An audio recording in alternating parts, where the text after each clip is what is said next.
Hi കൂട്ടുകാരെ, ഇന്ന് നമ്മൾ സംസാരിക്കാൻ പോകുന്നത് വളരെ സാധാരണയായി കേൾക്കുന്ന ഒരു ചോദ്യത്തെക്കുറിച്ചാണ്. ദൈവത്തെ ആര് സൃഷ്ടിച്ചു എന്ന ചോദ്യം. പലർക്കും ഈ ചോദ്യം വളരെ ശക്തമായ യുക്തിവാദം പോലെ തോന്നാറുണ്ട്. പക്ഷേ അക്കാദമിക് ലോകത്ത് ഈ ചോദ്യം എങ്ങനെ വിലയിരുത്തപ്പെടുന്നു എന്നതാണ് ഇന്ന് നമ്മൾ പരിശോധിക്കുന്നത്. ആദ്യം തന്നെ ഈ ചോദ്യം യുക്തിപരമാണോ എന്നത് നോക്കാം.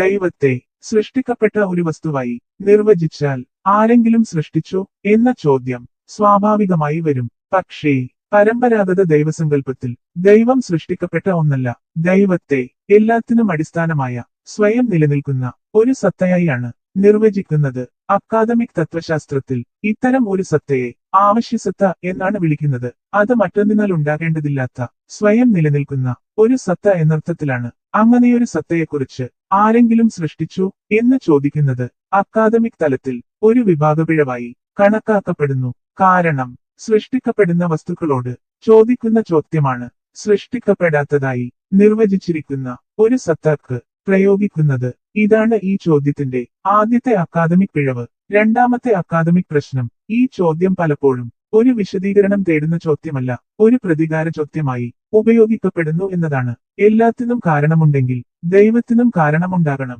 എന്ന രീതിയിലാണ് ഇത് സാധാരണയായി ഉയർത്തുന്നത്. പക്ഷേ അക്കാദമിക് ചർച്ചയിൽ ദൈവവാദികൾ സാധാരണ പറയുന്നത് എല്ലാം കാരണമുള്ളതാണ് എന്നല്ല, ആരംഭമുള്ള എല്ലാത്തിനും കാരണമുണ്ടാകും എന്നാണ്. ഈ വ്യത്യാസം അവഗണിച്ച് ചോദ്യം ഉയർത്തുമ്പോൾ അത് യഥാർത്ഥ വാദത്തെ മാറ്റിസ്ഥാപിക്കുന്ന ഒരു തെറ്റായ വിമർശനമായി മാറുന്നു. മൂന്നാമത്തെ അക്കാദമിക് പ്രശ്നം, ഈ ചോദ്യം ഒരു അനന്തപരമ്പരയിലേക്ക് നയിക്കുന്നതാണ്. ദൈവത്തെ ആര് സൃഷ്ടിച്ചു എന്ന് ചോദിച്ചാൽ അവനെ മറ്റൊരു ദൈവം എന്ന് പറയാം. പിന്നെ അവനെ ആര് സൃഷ്ടിച്ചു എന്ന ചോദ്യം വീണ്ടും വരും. ഇങ്ങനെ ഉത്തരം ഒരിക്കലും പൂർത്തിയാകാത്ത ഒരു അനന്തപരമ്പര മാത്രമേ ഉണ്ടാകൂ. അക്കാദമിക് തത്വശാസ്ത്രത്തിൽ ഇത് ഒരു വിശദീകരണമല്ല, പ്രശ്നം മാറ്റിവെക്കലാണ് എന്ന് കണക്കാക്കപ്പെടുന്നു. ഇപ്പോൾ ചോദ്യം വരും, അക്കാദമിക് ലോകത്ത് അതിനേക്കാൾ ശക്തമായ ചോദ്യങ്ങളില്ലേ? ഉണ്ട്.